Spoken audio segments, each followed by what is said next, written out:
আন্তর্জাতিক নদী।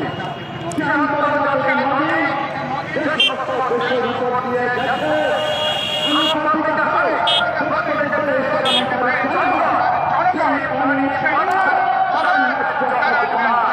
আমি সত্য কথা বলছি।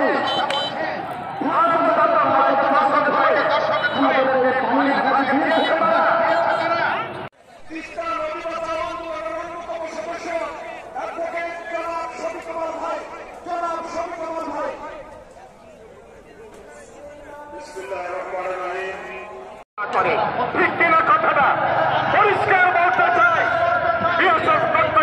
বাংলাদেশের নাগরিকদের হত্যাযজ্ঞ অনতিবিলম্বে এটা বন্ধ করবেন। ভারত যদি পানি তারপরও তারা যদি পানি না দেয় আন্তর্জাতিক কোন নদীর উপরে তারা বাঁধ তৈরি করতে পারে।